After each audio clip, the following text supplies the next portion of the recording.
नमो अर्हन्तारं नमो सिद्धारं नमो आर्याणं नमो वज्रायाणं नमो लोये सवसाहुरम्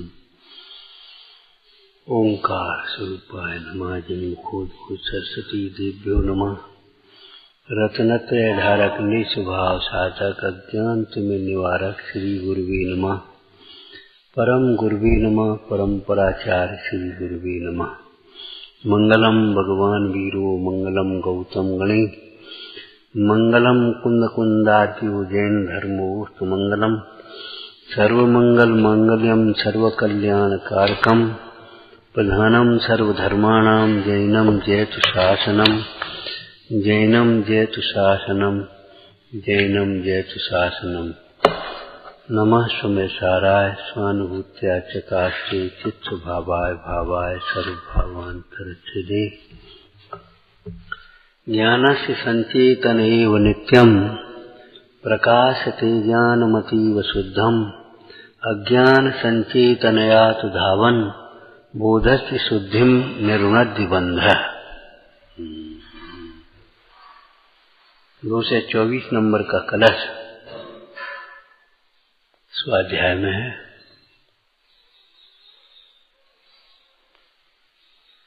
आचार्य अमृतचंद स्वामी कहते हैं, ज्ञान का संचेतन होने से ज्ञान की शुद्धता होती है, शुद्ध ज्ञान प्रकट होता है। ज्ञान का संचेतन हुआ, ज्ञान सम्यक हो गया। और ज्ञान का संचेतन करते हुए निर्गंत मुनिराज श्रेणी चढ़ती है और अविरल रूप से ज्ञान का संचेतन करते करते ही केवल ज्ञान रूप परिणमित हो जाते हैं।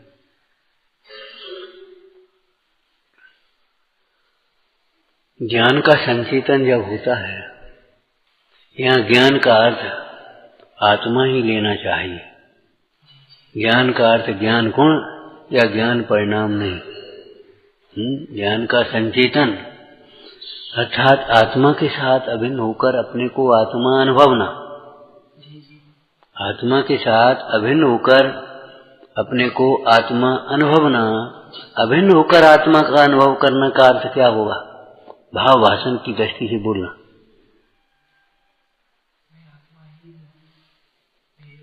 जो जो आत्मा का है वह मेरा है। जैसे मैं आत्मा अनादि अनंत है, ऐसा नहीं। आत्मा कोई और है, मैं अनादि अनंत। आत्मा में अनंत गुण है, नहीं, मेरे में अनंत गुण। आत्मा सुख स्वरूप है, मैं सुख स्वरूप हूं।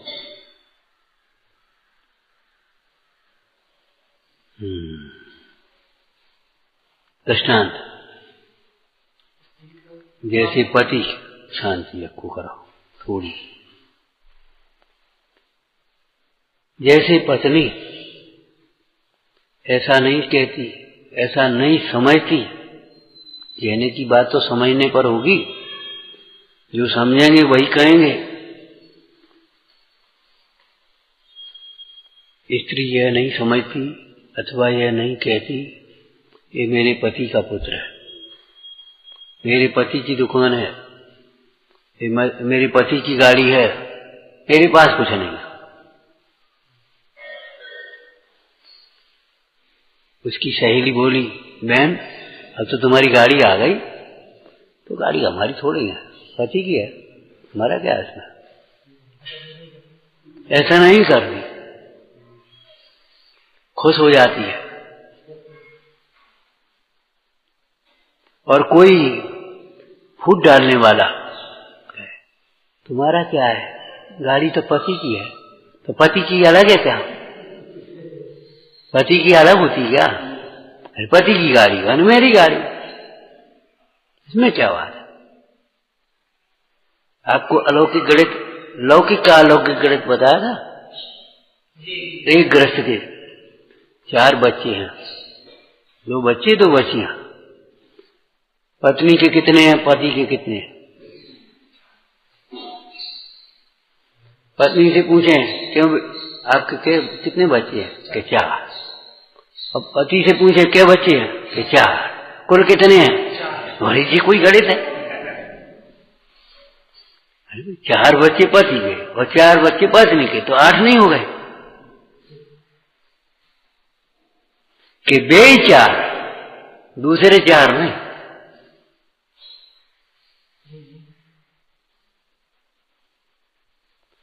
₹50 लाख की प्रॉपर्टी, पति की भी 50 लाख की प्रॉपर्टी, स्त्री की भी 50 लाख। स्त्री का मकान 1, पति का मकान 1, 2 है।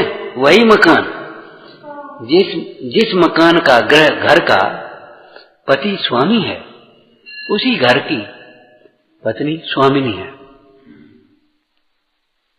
ये बंटवारा हमारे यहाँ नहीं है, ये कानून हमारे यहाँ नहीं है, अलग से हिस्सा, अलग से हिस्से की हमारे यहाँ कोई व्यवस्था नहीं है।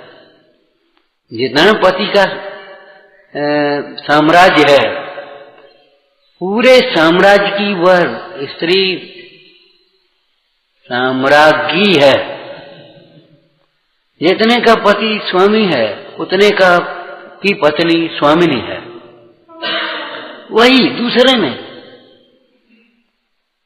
समझ में आया गणित के नहीं कि स्त्री के 4 बच्चे और पति के भी 4 बच्चे, कुल बच्चे मिलाकर के 4। ये गणित कैसे बन गया कि जो 4 स्त्री किसी अपेक्षा से स्त्री के हैं, वही बच्चे किसी अपेक्षा से पति के हैं। तो बच्चे किसके हैं? वास्तव में साफ बताओ कि स्त्री के हैं कि पति के हैं? वास्तव में बताओ कि वास्तव में न स्त्री के हैं न पति के हैं, बच्चे बच्चे हैं। बोलो चारों की आत्मा अलग है कि कहीं से अलग से आए हैं कि नहीं? जैसे एक पेड़ पर पक्षी आकर के बैठे हैं, कोई किधर से आया, कोई किधर से आया, कोई कहीं से आया, कोई कहीं से आया, आकर के बैठ गए। कोई दोपहर का बैठ गया, कोई सवेरे बैठ गया, कोई शाम को बैठ गया, बैठ गए। मुख्य रूप से रात को बसेरा कर लेते हैं। ज्यों तरवर पर रैन बसेरा पक्षी आकर थे, उसी प्रकार इस कुटुंब परिवार में कोई कहीं से आया, पिता कहीं से आया, पुत्र कहीं से आया, स्त्री कहीं से आई, बहन कहीं से आई, भाई कहीं से आया है, माँ कहीं से आई, आकर के इकट्ठे हो गए। सबकी आत्माएं अलग अलग हैं, सबके कर्म अलग अलग हैं और सबके परिणाम अलग अलग। इसीलिए तो एक पिता के 2 भाई और दोनों का बराबर का हिस्सा कर दिया, बेईमानी नहीं किसी प्रकार की, लेकिन एक का हिस्सा एक भाई ने अपना 4 गुना 10 गुना बढ़ा दिया और एक भाई ने वो भी नहीं संभाल पाया, वो भी मेट दिया। उसने वो मकान भी बेच दिया, किराए पर रहने लगा और उसने 4 मकान कर दिए।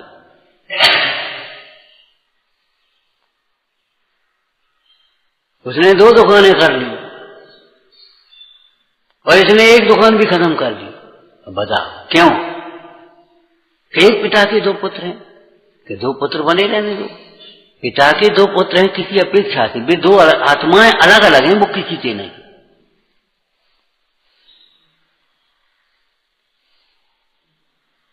अलग अलग हैं, उनके कर्म अलग अलग हैं और उनके परिणाम अलग अलग, इसलिए उनकी प्रतिष्ठा अलग अलग है। पुराण से दृष्टांत बताओ। पार्श पुराण में एक ही मंत्री के मरभूति और कमठ दोनों भाई हैं कि नहीं? मरभूति छोटा, कमठ बड़ा भाई, लेकिन प्रतिष्ठा मरभूति की है, कमठ की नहीं। प्रजा मरभूति को चाहती है, कमठ को नहीं। कमठ दुष्ट है, दुष्ट प्रकृति है, उसके परिणाम दुष्ट है। मरभूति के परिणाम अत्यंत कोमल है, दयारूप परिणाम है, शील रूप परिणाम है, विनय रूप परिणाम है, सदाचार रूप परिणाम है। और कमठ के परिणाम निर्दयता रूप है, क्रूर है। ग्रंथकार ने दृष्टांत दिया, दोनों भाई कैसे कैसे अलग अलग, कि एक लोहे की तलवार बनती है और उसी का कवच बनता है। हम ढाल कह दें, उसमें कवच लिखा, कोई बात नहीं। एक ही लोहे की तलवार बनी और एक ही लोहे की ढाल बनी। ढाल रक्षा करती है, तलवार प्रहार करती है।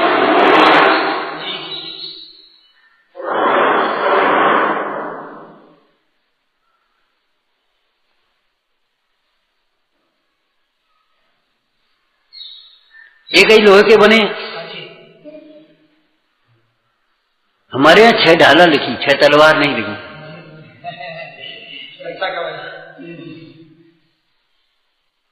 ढाल अहिंसा का प्रतीक है,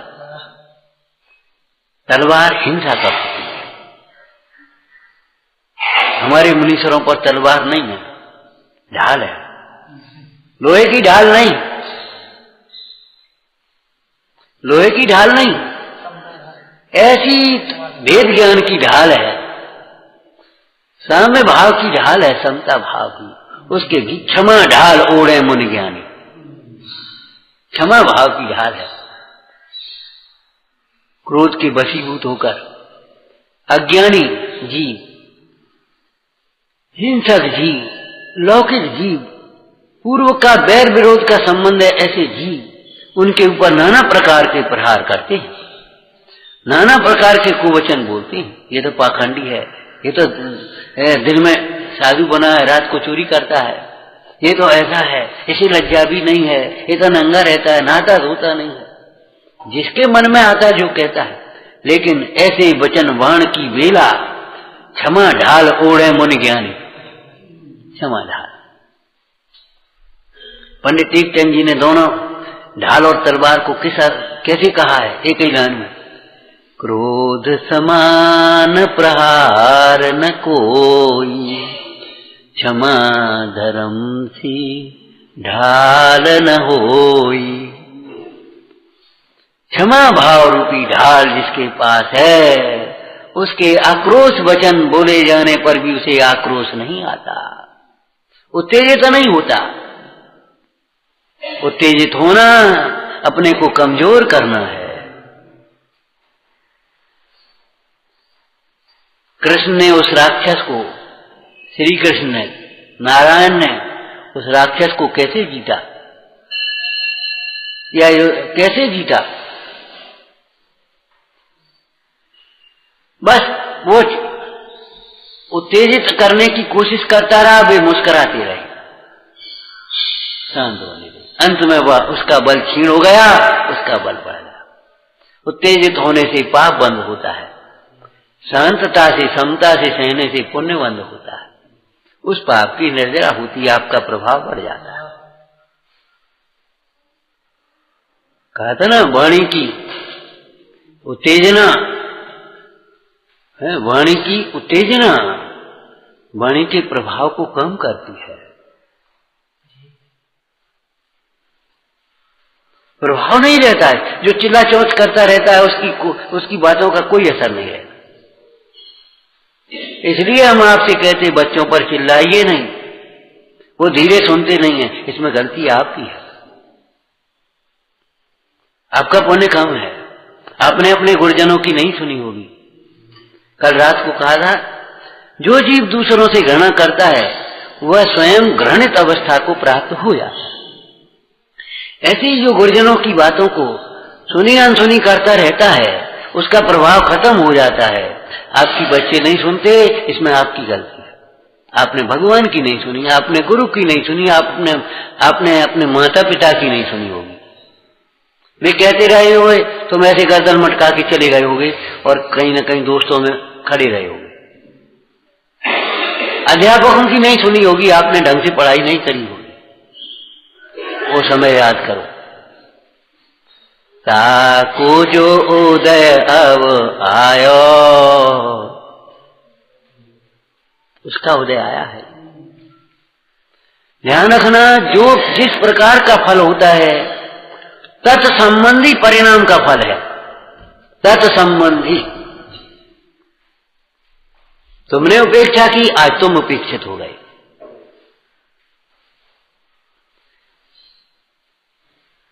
जिन गृहस्थों ने बच्चों को संस्कार धर्म के दिए, सेवा के दिए, विनय के दिए, उनका बुढ़ापा आनंदमय होता है। वे बच्चे संतोषी हैं, घर पर रह रहे हैं। हम माँ बाप को छोड़ करके कहीं नहीं जा सकते, हम इतने में गुजर करेंगे। हम इनको अनाथ अवस्था में, इस असहाय अवस्था में, इस अवस्था में छोड़ करके कहाँ जाए? हम नहीं आएंगे। कल हमारे बच्चे हमें छोड़ेंगे। और जिन्होंने केवल पैसा कमाना और वे केवल वो सिखाया है, गए जाओ अब रहो। अब उनके लिए, बच्चे तुम्हारे लिए नहीं, तुम बच्चों के लिए हो गए। कमा कमा करके उनको भेजते रहो और तुम्हारी सारी प्रतिष्ठा को बच्चे धूमिल करेंगे। न जाने कहां कहां कैसे कैसे फंस जाएंगे कुसंग में। आप निर्देशिका में पढ़ना, जीवन निर्देश में, छोटी उम्र में बच्चों को बाहर भेजने के दुष्परिणाम पढ़ लेना। वहां पर अंकुश रहा नहीं, बच्चे कुसंग में पड़ गए, नशा में पड़ गए, कोई कुशील में पड़ गया, कोई स्त्री में, किसी लड़की के चक्कर में पड़ गया, कोई सिनेमा में पड़ गया, कोई फैशन में पड़ गया, बर्बाद। तुम सोच रहे बच्चे कुछ पढ़ रहे हैं या धंधा कर रहे हैं। हमने ऐसे बच्चे देखे हैं, हमको मालूम है, नाम नहीं बता दी। जब आए वहां छुए, बेटा कैसे हो? अच्छे। और कैसे चला? अच्छा। बाद में पढ़ो, सब रूप बैठ के रख दो। किसी लड़की के चक्कर में पड़ गए, लापरवाही से अपने फैक्ट्री नहीं देखी। एक लड़का लड़की के चक्कर में पड़ गया, एक लड़के ने फैक्ट्री अपने लापरवाही से नौकरों पर छोड़ दी, अपने हिसाब ही किताब नहीं लगाया, आया गया चलते रहे।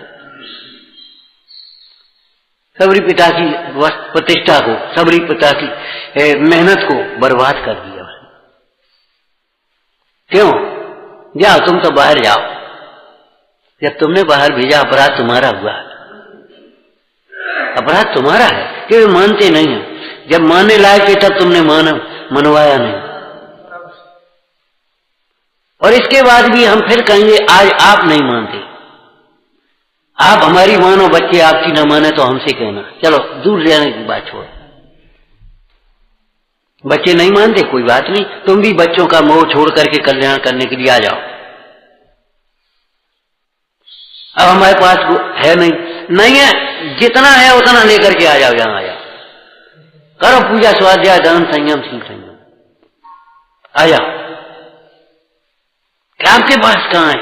अरे हमारे पास थोड़ा ही है, तुम्हारे पुण्य का तुम्हारे पास है। जब तुम पुण्य करोगे तो पुण्य के उदय से तुम्हारी सामग्रियां, हमारी क्या शक्ति है, हम पे क्या करो लौकिक में।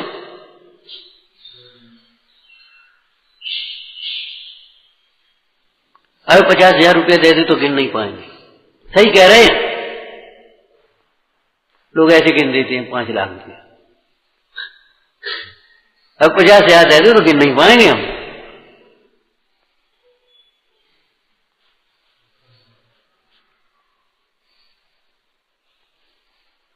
आज तो बड़ी खुशी है, 5 रुपया नहीं हमारे कमरे में, 5 रुपया का नोट नहीं है, आराम।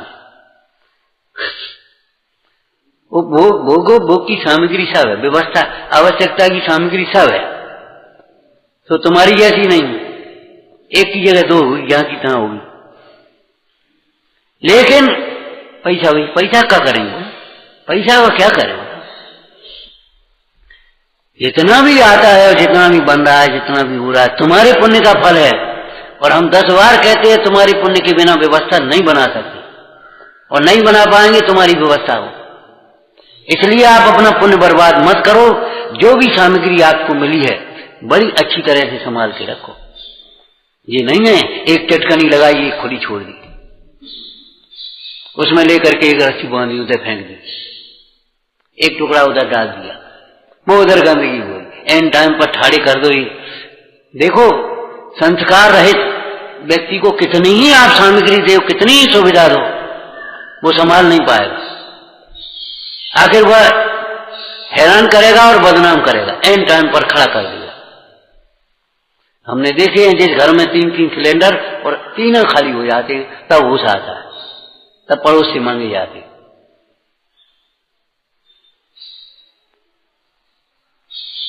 व्यवस्था पुण्य से होती है, पुण्य भी सद्विचारों से, सद्बुद्धि से, विवेक से होता है।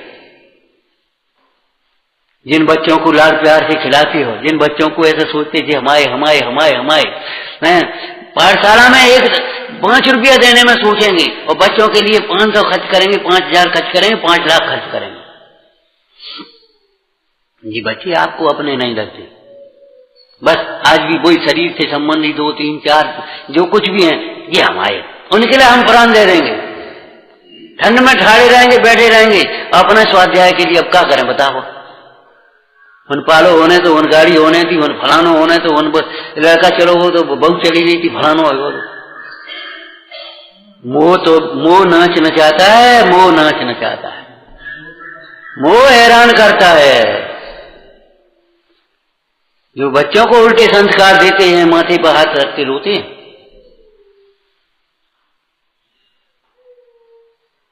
जब तुमने विनय की सेवा के संस्कार नहीं दिए तो वे विनय सेवा करेंगे क्यों तुम्हारी, क्यों करेंगे?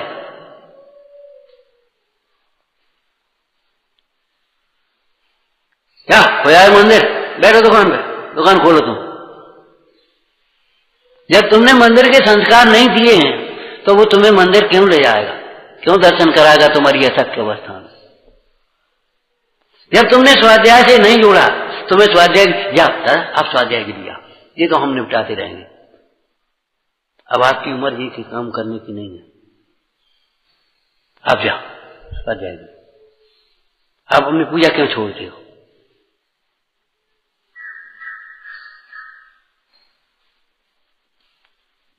या आपको क्या करना है, आप तो बैठो, हम पानी भर के ले आते हैं, आपके हिसाब से लाएंगे, हम आपके हिसाब से बना करके देंगे। हम नहीं कर पा रहे लेकिन आप कर रहे, हमारा गौरव है।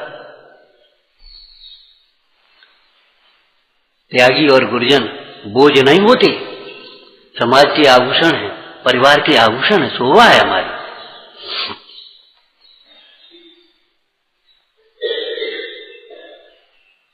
कहीं भी चलो, हमारे दुखी होने में केवल हमारी भूल होगी और दूसरा कोई कारण नहीं सिद्ध होगा।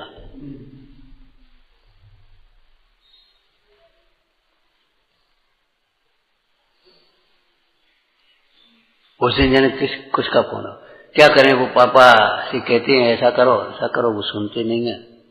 तो हमने तुम चले जाओ छोड़ के, अपने तुम अपना काम देखो।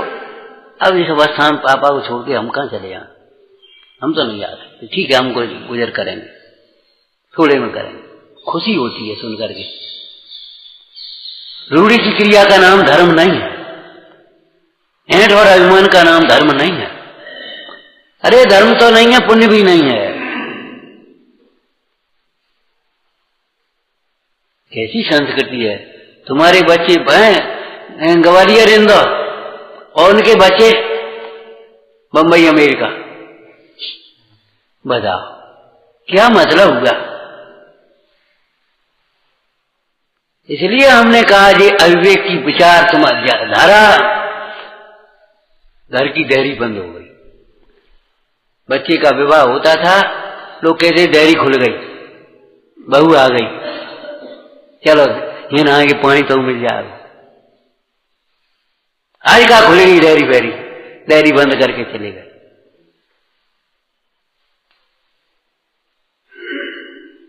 हम ये नहीं कह रहे असुविधाओं में रहो, अरे उन सुविधाओं को जुटाना सीखो ना। यहां अच्छा स्कूल नहीं है, यहां अच्छा स्कूल बना। समाज की बहुत बड़ी ताकत होती है, समाज की बहुत बड़ी ताकत होती है। इतना बड़ा मंदिर बनाया कि नहीं बनाया, बोलो। यहां फलानी चीज नहीं है, उसको बनाओ, लाओ, करो। एक ही से 4 धंधे, 10 जने में धंधे खोल रहे और कंपटीशन करके मर रहे। न तुम्हें खाओ ना हम खाएं, न खाएं न खान देंगे। भगा दिए और फिर भगिए। तो बिलाव जैसे परिणाम है, बिलाव जैसे परिणाम।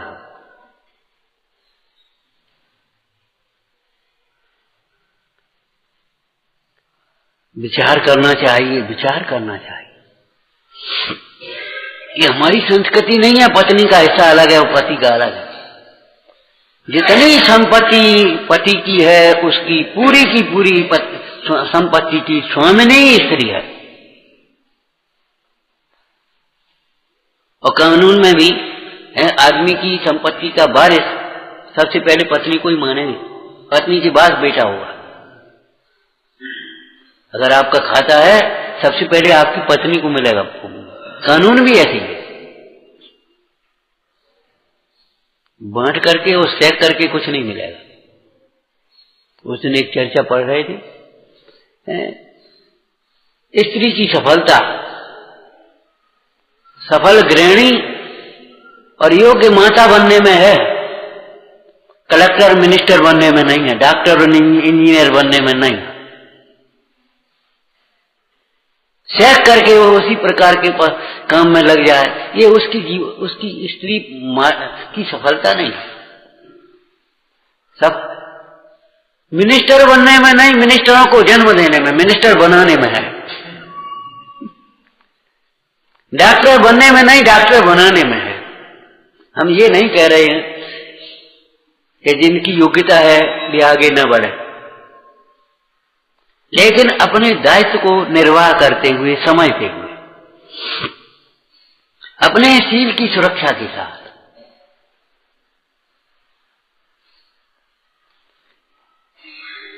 अपनी आध्यात्मिक उन्नति को साथ में रखते हुए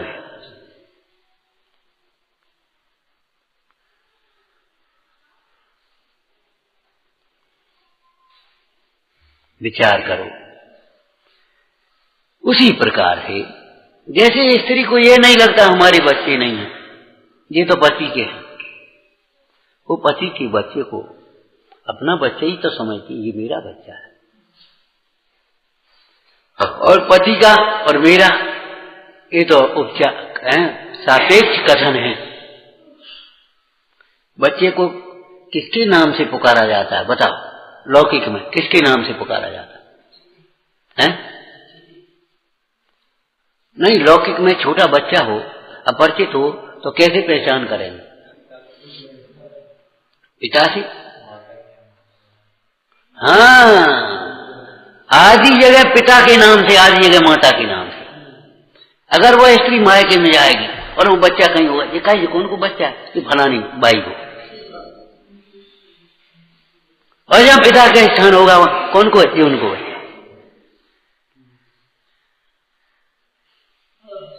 ऐसा नहीं है। पूरा का पूरा प्रकृति में न्याय है, अन्याय कहीं भी नहीं है। अन्याय है तो अज्ञानी के अज्ञान में है। जो ऐसा सुंदर अवसर पा करके भी अपना कल्याण नहीं करते हैं, वे बड़ा अन्याय करते हैं। जिन शास्त्रों का स्वाध्याय करते हुए भी जो तत्व निर्णय नहीं करते, वेद ज्ञान नहीं करते, आत्मानुभव का उद्यम नहीं करते, वैराग्य भावना नहीं बहाते, वे बड़ा अन्याय करते हैं। केवल रट करके पढ़ करके दूसरों को सुना देते हैं, संतुष्ट हो जाते हैं और अपनी चलाने की कोशिश करते रहते हैं। बड़ा अन्याय करते हैं, बड़ा अन्याय करते हैं। कुछ क्षयोपसंग ज्ञान के बल से अपने को ज्ञानी मान लेते, धर्मात्मा मान लेते, बड़ा अन्याय करते हैं, बड़ा अन्याय करते हैं। इस अन्याय का फल अच्छा नहीं होता।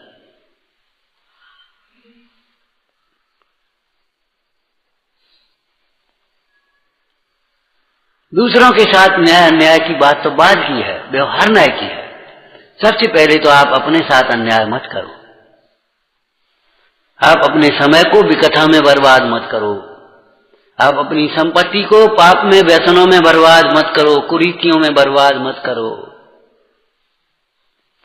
प्रदर्शन में बर्बाद मत करो। यह अन्याय है। पूर्व पाप के उदय को क्षमता से सहो, वर्तमान के पुण्य के उदय का सदुपयोग करो और अपनी परिणति को अपने में लगाओ।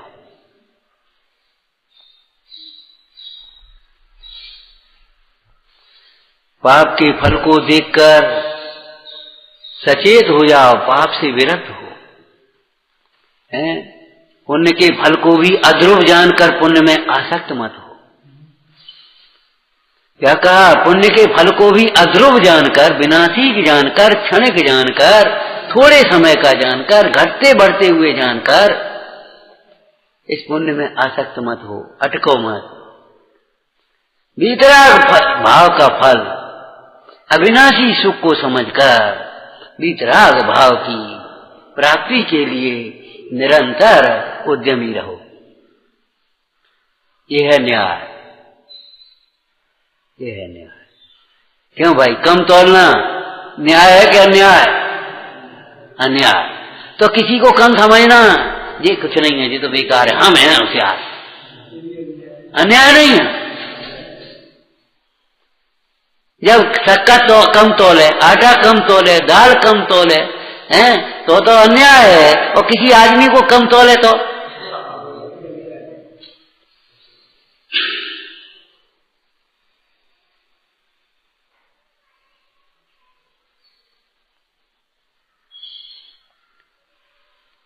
अरे ठीक है, पुण्य पाप के उदय हैं, तुम्हारी थोड़ा क्षयोक्षम ज्यादा है, इनका क्षयोक्षम कम है, इससे क्या फर्क पड़ता है? तुम 2 क्रियाएं ज्यादा कर लेते हो, 2 क्रियाएं ये कम कर पाते। तुमने जो सफेद दुपट्टा ओढ़ लिया, इन्हें लाल चादर ओढ़ ली, इन्हें अपने पैसे अंगोछा बांध दिया, जिन्हें कुर्ता पहन दिया, इन्हें पैंट पहन दिया, इन्हें जैसे कहाँ फर्क पड़े हो? आदमी आदमी नहीं है क्या? इनकी कच्ची झोपड़ी है, इनके एक पक्का मकान बना है, इन्हें संगमरमर लगवा ली, इससे क्या फर्क पड़ जाए? विचार तो करो। नहीं, दूध कम नापे तो अन्याय, ज्यादा नाप के ले आए तो अन्याय, और हम अपने को ज्यादा समझते हैं और दूसरे को कम समझते हैं, ये अन्याय नहीं है।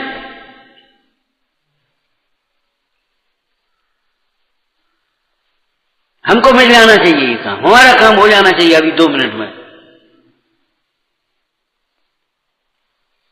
हम किसी की सुनी अनसुनी करते रहे, टालते रहे तो कोई बात नहीं, 4 दिन जवाब न दें, कोई फर्क नहीं पड़ता। और हमको पानी देना अभी 1 मिनट में आ जाना चाहिए, नहीं तो वो हमारी सुनी नहीं, वहां मन खराब होगा। तुम्हारा मन ही मन है और किसी का मन मन नहीं होता।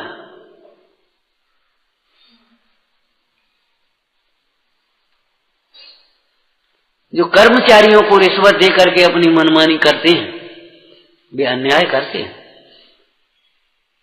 नियमावली का पालन करना चाहिए और नियमावली का पालन करा देना चाहिए। हमें तुमसे कोई मतलब नहीं, तुम अधिकारियों बने रहो, तुम्हें पता भी नहीं है। उनने बीच में ही आपस में साठगांठ कर ली, भोजन के संबंध में रसोईया से कर ली, पानी से संबंध में उससे कर ली, उससे संबंध में उससे कर ली, और अपने आपस में अपना काम तुम जानो, तुम्हारा काम जानो। ये बड़ा अन्याय है, अनुशासन बिगाड़ना। अपन से कोई कहे तुम्हारे कहीं तो चुप रह गए और दूसरों की बात कह दी हट से, ये अन्याय है।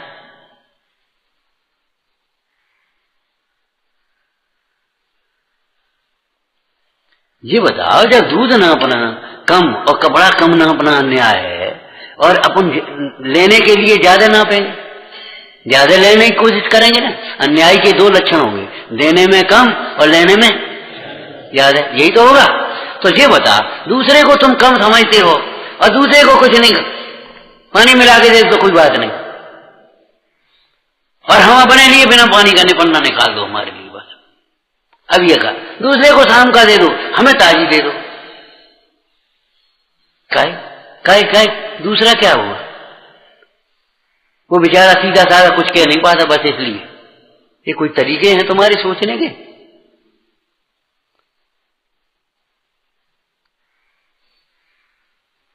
अभी हम उसमें देख रहे थे तो नियमों की चर्चा नहीं थी, फिर हम नियम निर्देशिका लिखने की बैठ गए।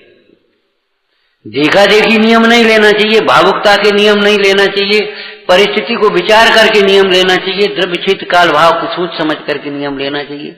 सब मिलेंगे, अभी नहीं, अधूरा है वो। नियम ऐसे ही नहीं लिए जाते। अपने मन में हमने जो नियम ले लो तो करो। हम अपने हाथ की बनी रोटी खाएंगे, नियम ले लिया है, तो रोटी बनाना भी तो आना चाहिए। लोग कह देते हैं कि अपने हाथ की जली रोटी अच्छी लगती है। तो हम कहते झूठ बोलते हैं, कह नहीं पाता तो मजबूरी में हंसता रहता है। ये बताओ, हाथ की जली और उसकी दूसरे की जली, इससे क्या मतलब हुआ? जली रोटी तो ये अच्छी लगती, जली खा। ये तेरा अभिमान है और मायाचारी है।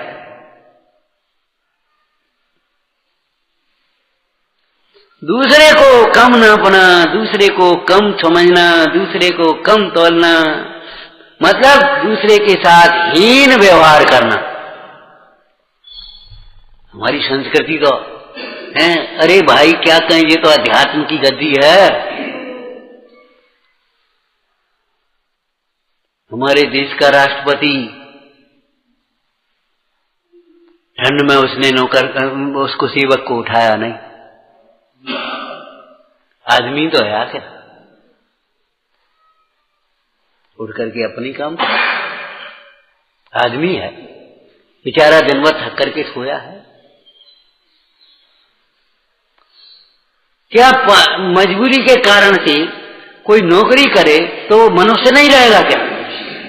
उसके साथ मनुष्यता का व्यवहार नहीं करता, वो राक्षस है समझ लो, और न्याय करता।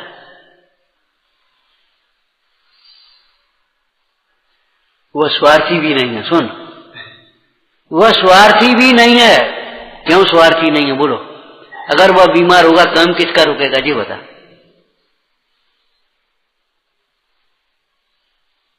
काम किसका रोकेगा बीमार होगा तो? तुम अपनी व्यवस्था बना ले और हमसे मतलब रखो, हैं? बीमार हो गए, प्रोविजन कौन को छूटेगा? हम तुमसे कहे हमें कोई मतलब नहीं, तुम अपना काम करो, अपना लेना देना है। कल हमें जाने पड़े, पानी के लिए जाने पड़े कि नहीं जाने पड़े, ये बताइए। बीमार को उठा के तो नहीं भेज दिए, बस आप क्या करोगे? अरे भाई, दूसरे की रक्षा में अपनी सुरक्षा होती है। ये वाक्य वैसे ही नहीं लिखा, पड़ोसी की रक्षा और अपनी सुरक्षा।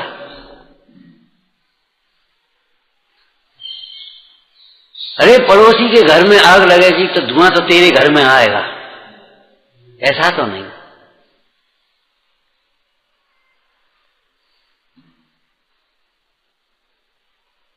और अगर बुझाने की समय पाकर के कोशिश नहीं की तो वो आग तेरे घर को भी जलाए बिना नहीं रहेगी। शरीर के साथ लापरवाही करने वाले जीव अंत में आराधना नहीं कर पाते, खेत-तान करते हैं तो अंत में उनकी आराधना बिगड़ती है, समाधि नहीं हो पाती।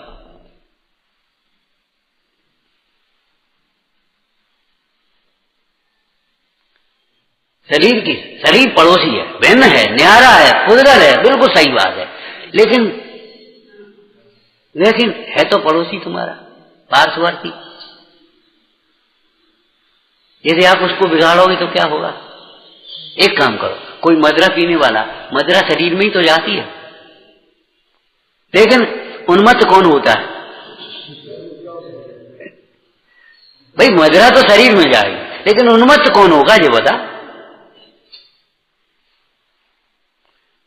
तुम निमित्त नैमित्तिक संबंध को नहीं समझते। क्यों? तुम आत्मा को नहीं समझते।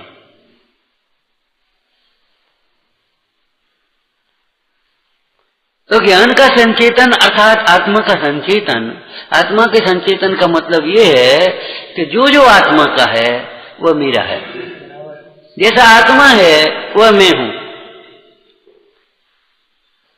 आत्मा सदाकाल स्वभाव से आनंदमय है, ऐसी बातें तो बहुत करी। मैं स्वभाव से सदाकाल आनंदमय हूं, मैं आनंदमय हूं।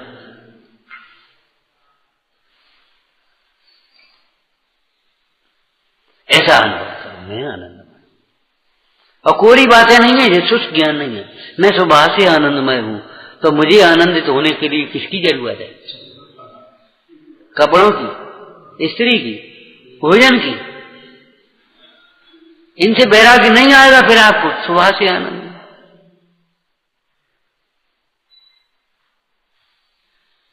एक मिठाई का पैकेट पैक बंद भोजन से सावधान रहे। वह पैकिंग किसने की है मालूम है? वो पैकिंग किसने की है? जिसे केवल पैसा से मतलब है, न तुम्हारे स्वास्थ्य से मतलब, न संस्कृति से मतलब, न अहिंसा से मतलब, केवल पैसा है। पैक करके भेजा, पैसा कमाना है केवल। सावधान रहिए पैकिंग के खाद्य से।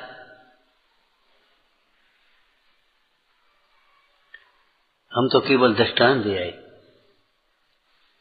घर की पैकिंग समझ लो, साफ डिब्बे में उसने डिब्बे को ऐसे पैक करके और बांध दिया, ठीक है ना, ये मिठाई ले जाओ। अब बाहर जा रहे हो, डिब्बा दे दिया उसने, स्टील का डिब्बा बंद करके और पैक करके उसको लगा दिया, पूरा खोले नहीं, रास्ते में फैले नहीं, पैकिंग करके आपको दे, ये मिठाई ले जाओ, कहीं जरूरत पड़े आपको। अरे क्या करने, नहीं आप तो ले जाओ, रास्ते में जरूरत पड़ी तो। अब ये बताओ, उस पैकिंग को तोड़े बिना मिठाई कैसे खाएगा? यदि पैकिंग पर विमोहित होगा तो कैसे खाएगा? अब पहले से ये मिठाई थोड़ी है, मिठाई तो भीतर है, पहले ही डिब्बा फेंक देगा तो क्या सुरक्षा कैसे करेगा? अरे अशरीरी दशा होगी, जब तू मुक्त होगा तब शरीर न्यारा हो जाएगा, लेकिन पहले ही तू द्वेष बुद्धि करके शरीर का घात करेगा तो आत्मघाती होगा क्या? तुम शरीर का घात करोगे और उस परिणाम से तेरी आकुलता, निराकुलता का घात होगा। चिल्लाओगे तुम ही, शरीर नहीं चिल्लाएगा, तुम ही चिल्लाओ। तो ज्ञान के संचेतन का मतलब ये है आत्मा का चिंतन, माने अभिन्नता। अभिन्नता जैसे राजा की रानी ये सोचती है मैं रामरागी हूं, राजा की माता को ये सोचती है मैं राजमाता हूं। कैकेयी को ऐसे ही तो कह दिया था रामायण में मंथरा ने।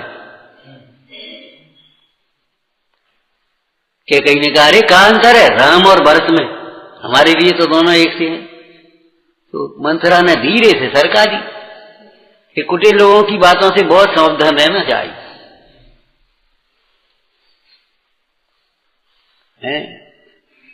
हमें देखो योग बना तो रात को या मूढ़ दृष्टि में यही बात आई।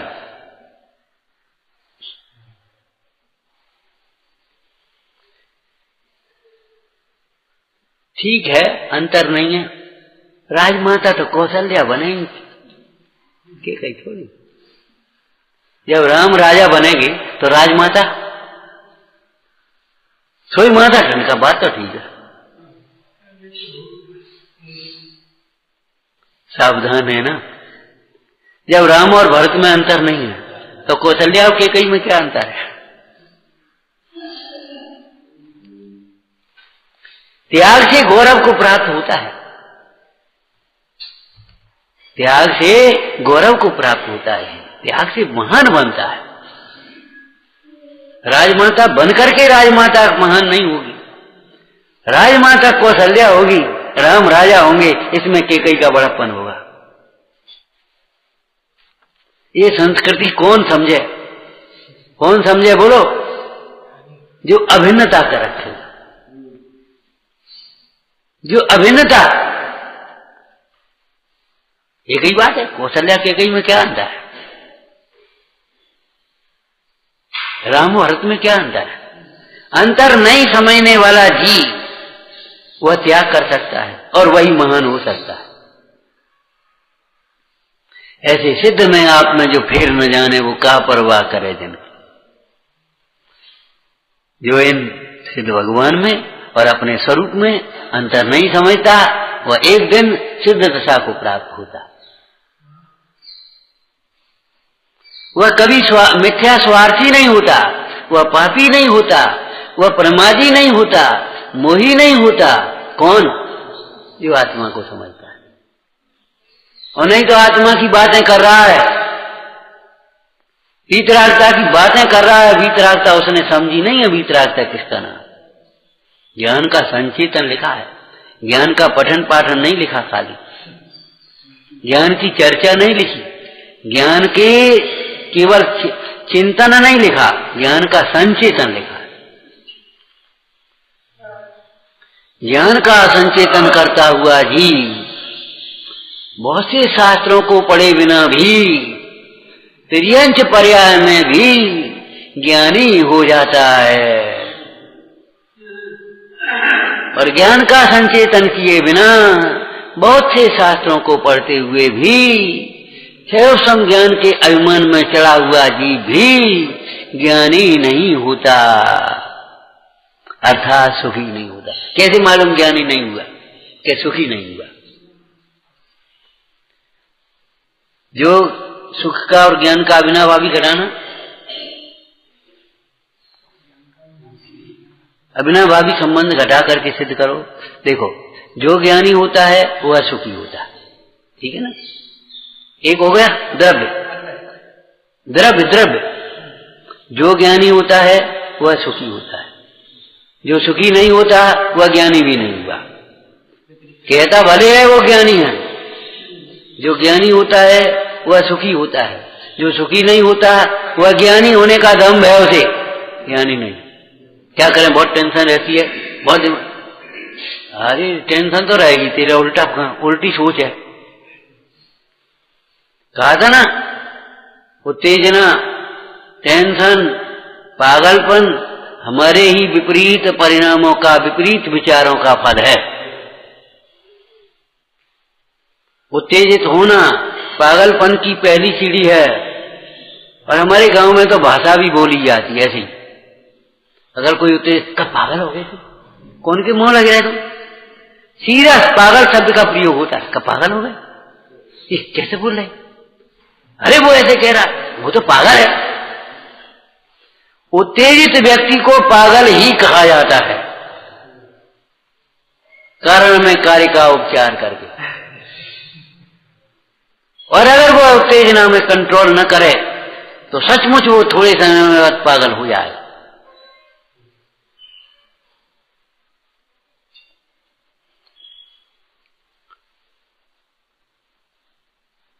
विपरीत विचार किया होगा तभी तुम उत्तेजित हुए होंगे, विपरीत विचार किया होगा तभी तुम्हारे टेंशन होता होगा।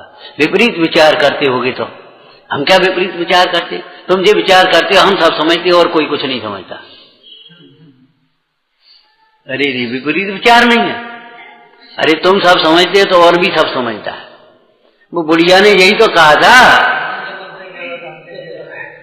उस बुढ़िया ने पोटली लेकर के जा रही, उधर से एक घोड़ा पर आए या साइकिल पर, आज की भाषा कर लो, साइकिल पर लड़का जा रहा, तो उसने आवाज दी, बेटा। ने रुकिए, क्या है? ये पोटली हमारी ले जा। तो प्याऊ पे रख दिए वो गांव के पास।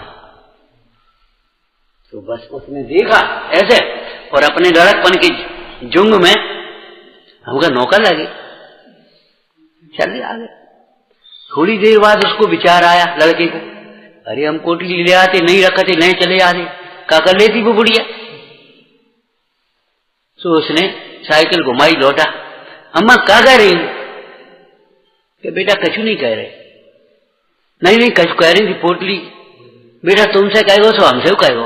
उसने भी सोचा, जनरल लड़का कुआ तो कहाँ ले चलो जाते तो हमका कर लेते, अच्छो नहीं धरी हो। कि बेटा जो तुमसे कहेगो वो हमसे कहेगो।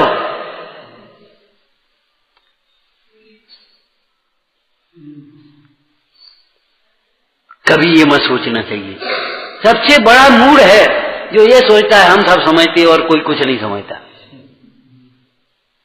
सबसे ज्यादा मूड, निश्चित बात है। और अंत में वो अकेला खड़ा रह जाए और माथा कूटेगा। अब हमारे संग कोई नहीं है, हम क्या करें, हम अकेले अकेले क्या करें? कहे भाई अकेले करते क्यों हो तुम ही तो लड़ लड़ के न्यारे भाई तुम। अब तुम कहते हो अकेले। आते ही न्यारे होने वाले पीछे से कितने परेशान होते हैं मालूम है? जब छोटे छोटे बाल बच्चे, हारी बीमारी, रोटी बनने की परेशानी, कहीं कुछ, कहीं कोई आया गया, अनुभव कुछ है नहीं, समझना कुछ है नहीं है। सोई फिर याद आते, अम्मा ने कहा अम्मा पहुंचा दियो। कहे अब तो तुम न्यारे भाई थे, अम्मा भैया के पास रहे, अब तुम कहा को बुला रहे अम्मा भाभी को भेज दियो,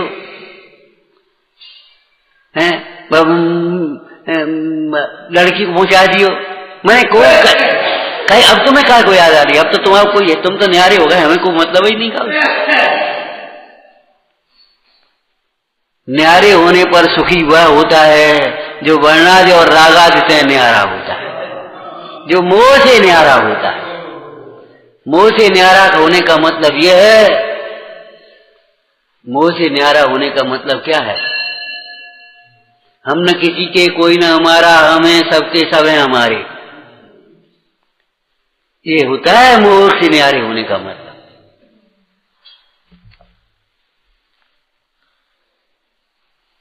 हमारा लड़का हमारी बात नहीं मानता तो भी उसी के लिए मरते हैं, और जो हमारी बात मानते आज्ञा में चलते हैं उनके लिए नहीं करते। अरे जो कुछ करना है इन बच्चों के लिए करो ना। ये हमारे जीवन की घटना है। हम कॉलेज में पढ़ाते तो हमारे मैनेजर थे, उनके बच्चा नहीं था, बाल बच्चे नहीं थे, तो बेटा अपने मस्त स्कूल खोला तो बढ़िया मस्त, और उनके घर से बहुत दुखी रहती। तो घर से जब दुखी रहती सुबह, जब सुबह कहते तुम तो पागल हो, आओ तुम्हें पागलपन और दिखता है, जले पे नमक छिड़कते हो, तो क्या करें बताओ। नहीं है बच्चे तो नहीं है, किन्हीं के बच्चों को देखकर ईर्ष्या की होगी, उपेक्षा की होगी, बादशाह नहीं रखा होगा, बच्चों को बच्चा नहीं समझा होगा, अपने शौक फैशन में मगन रहे होंगे, घर पास करा दिए होंगे, कभी बच्चे नहीं है। हमारे ही परिणाम का फल तो है। अब क्षमता से सहन करो। और तुम दुखी क्यों होती जो बताओ? क्या स्कूल में बैठो, कुर्सी डाल के जा बैठ जाओ। इतने बच्चे तो हैं, अपने साथ से बच्चे थे वो सब, बोले इतने बच्चे तो हैं, बोले तुम्हें क्या करने हैं? बेटा एक पीछे चढ़ेगो, एक ऊपर चढ़ेगो, एक ऊपर दादी दादी दादी ऊपर ऊपर चढ़ेगी तुम्हारी, और तुम्हें क्या चाहिए बोलो, क्या खवाने है?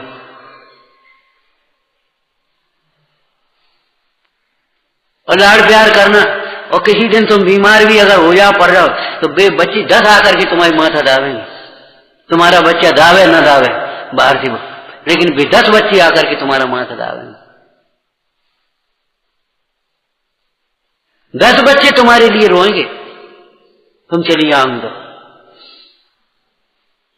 वो एक बच्चा रोए न रोए, अब क्या करने, अम्मा तो जाने ही थी।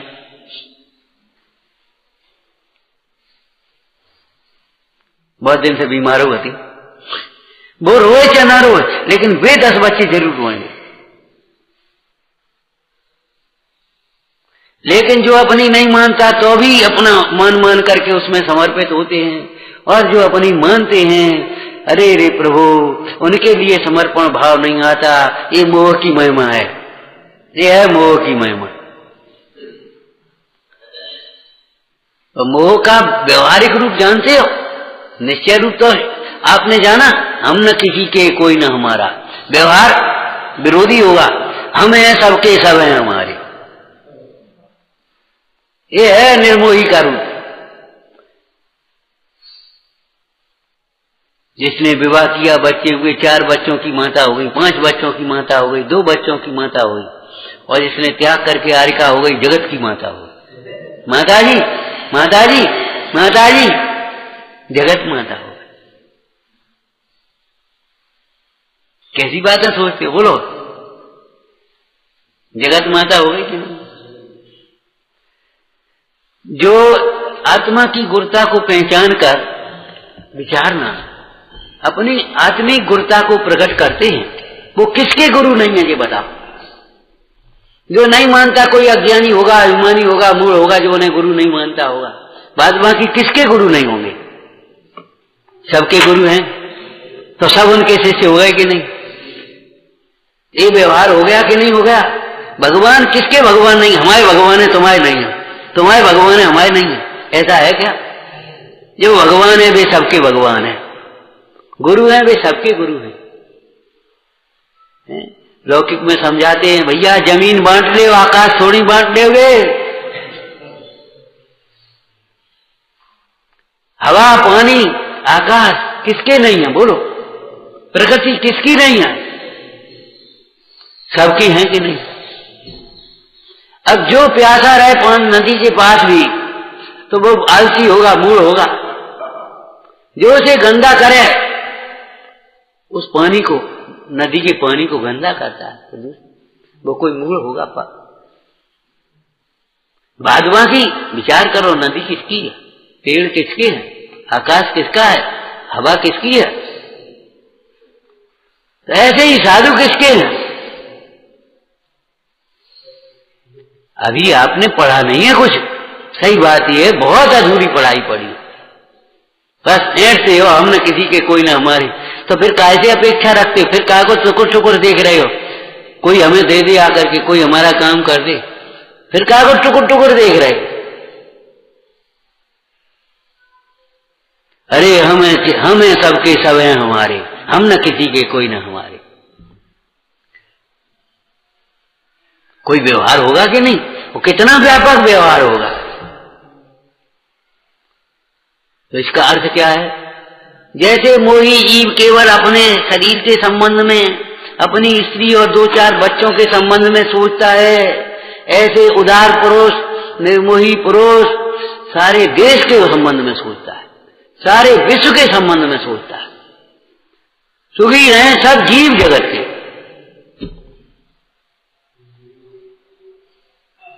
अरे उदार पिता होता है ना, बेटा तुम हमें देव चमन दे, तुम सुखी रहो, जा जहां रहो तहां सुखी रहो भैया।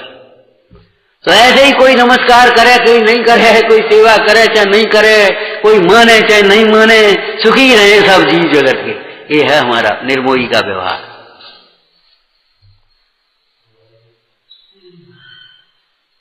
और उस निर्मोही का परमार्थ क्या है? वह अपने में संतुष्ट है, अपने में संतुष्ट, पर से विरक्त, लेकिन राग की भूमिका में प्राणी मात्र की कल्याण की भावना वाला, प्राणी मात्र के कल्याण की भावना वाला जीव निर्मोही है। मोही जीव तो केवल बस गड्ढे का पानी, गड्ढे का पानी उतने में ही सड़ता रहता है, बस उसी।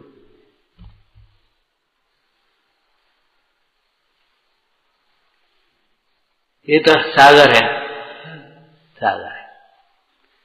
शांति निकेतन के प्रोफेसर ने यही तो कहा था, आप विवाह क्यों नहीं कर रहे, विवाह क्यों नहीं किया आपने? यही जवाब दिया था, जो प्रेम सारे विश्व को बांटने के लिए है, 4 बाल बच्चों में कुटुंब में बस सीमित कर दूं, गड्ढे में सड़ता रहे बस।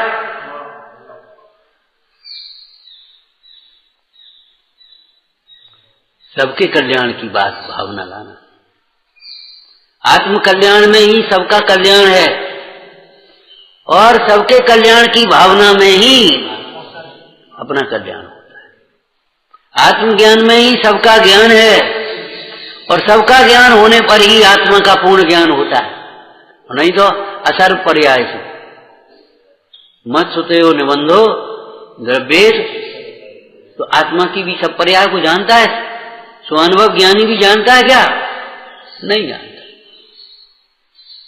केवल ज्ञानी आत्मा के 3 लोक 3 काल संबंधी, वो 3 काल संबंधी पर्यायों को जानता है, अनंत गुणों को जानता है, प्रत्यक्ष जानता है,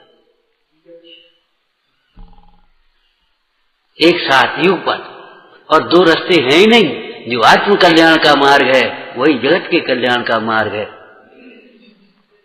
नेमीश्वर महाराज ने दीक्षा ली, एक प्रश्न कर दिया एक बालक ने, बालक माने छोटा ही नहीं होता, बड़े भी होते हैं बालक। बालक ने प्रश्न कर दिया, महाराज नेमनाथ को, नेम कुमार को पशुओं पर दया आई और राजुल पर दया नहीं आई, बार वो तो छोड़ के चले गए। विवाह के प्रसंग में बैराग हुआ था ना, तो राजुल पे भी तो दया करना चाहिए, राजुल पर दया नहीं आई। उन्होंने कहा कौन कहता है?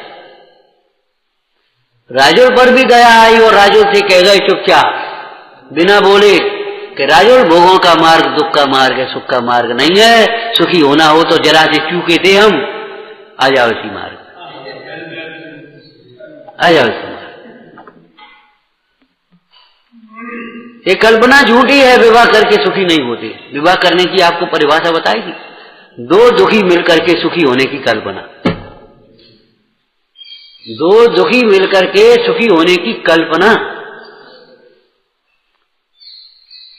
विचार करो, दो दुखी मिलकर के सुखी हो सकते हैं, दो अचेतन मिलकर के चेतन होते हैं। अरे तीर्थंकर और चक्रवर्ती भी तब सुखी हुए जब विरक्त होकर के आत्मा आराधना में लगे। राजू से चुपचाप कह गए, ए राजू, ऐसे वहीं से इशारों कर गए, सुखी होना तो आया, तुम आ जाइए, और मोह से रो करो, हम क्या करें, तुम्हारे कारण अब हम तो नहीं रुकेंगे।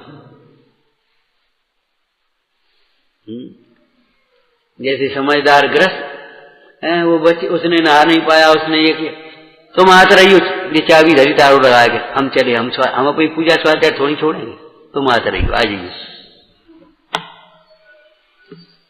ये अनुशासित करने का तरीका है, अनुशासित होना अनुशासित करने का तरीका है। और जो स्वयं अनुशासित नहीं होता, वो अनुशासन का के नाम पर रौब गांठता है, वो अनुशासन कभी स्थापित नहीं कर पाता।